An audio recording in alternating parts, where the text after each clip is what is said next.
Assalamualaikum warahmatullahi wabarakatuh, and salam sejahtera to everyone. Thank you for taking your time listening to our presentation today. So my name is Dr. Awangku Hassan Al-Bahar bin Pangeran Bagul. I am from Universiti Malaysia Sabah, and I am actually doing this poster presentation with my colleague from uh, DBKK, Dewan Bandaraya Kota Kinabalu, Madam Fauziatun Awang Samad. So basically, we are presenting our innovation idea on developing community-based ecotourism framework for sustainability. So what we have done so far in 2017, the end of the 2017, that we actually involved in turning one village, Kampung Kobuni, which is in the vicinity of Kota Kinabalu City, as a tourism destination. So in order for the village to be well preserved and have but better impacts, so we decided that it has to be a community-based ecotourism. So community-based so that everybody is involved, and ecotourism because it gives a little bit of conservation to the area, giving the ensuring the well-being to the local people, and also enhancing the experience of the visitor as well. So what we have done basically, we started with a lot of programs on capacity building in preparation for the tourism, ecotourism in the village.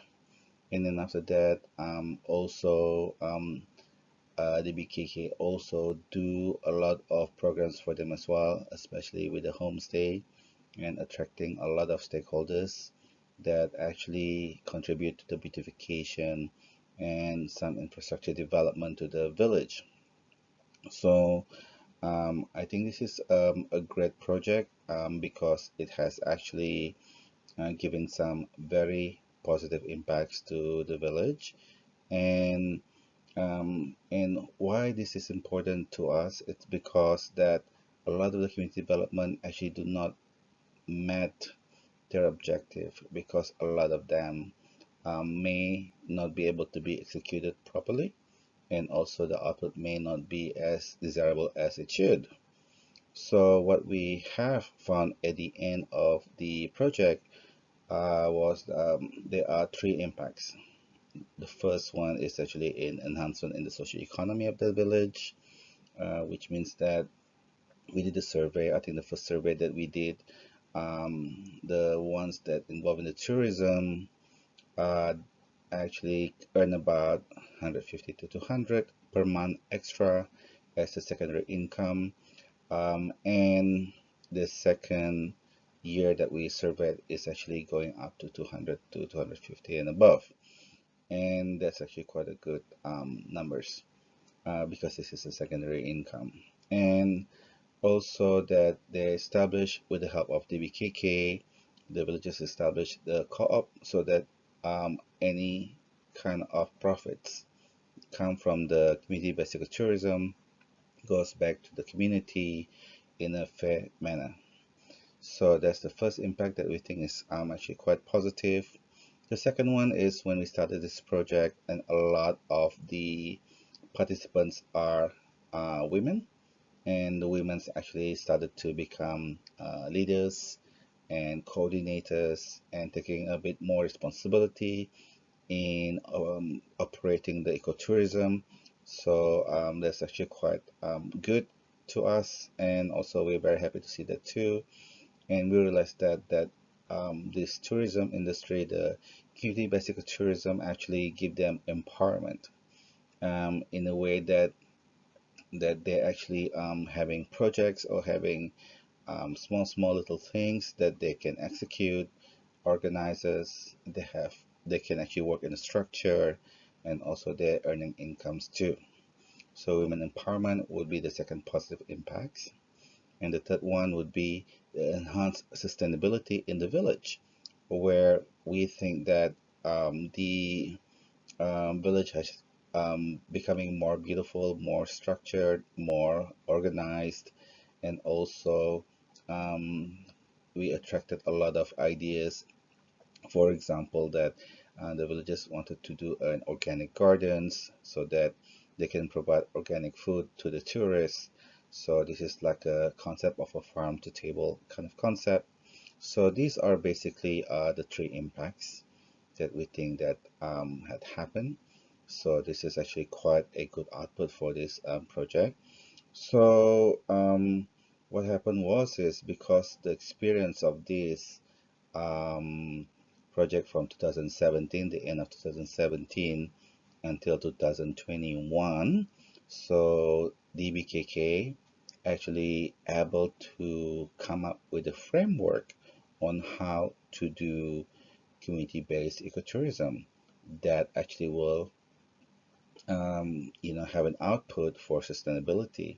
So they call this the framework for sustainable community-based ecotourism, and this actually quite a very interesting one, which, as far as I'm concerned, that I've been working in this field for for a long time, about 25 years, and these are the first one that is actually quite updated, quite comprehensive, and it's also inclusive of sustainable development goals and also the global code of ethics for tourism.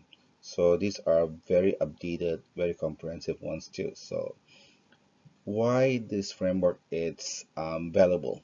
It is because that we have hundreds of villages in Kota Kinabalu, and a lot of them fit to become a tourism destination, so sites. And of course, we want to promote community-based tourism because of the impacts that we had in Kobuni. And so this framework can be used and replicated in the villages around Kota Kinabalu. So we would like to see the ripples of that positive impacts replicated to other villages too. So the commercialization potential for this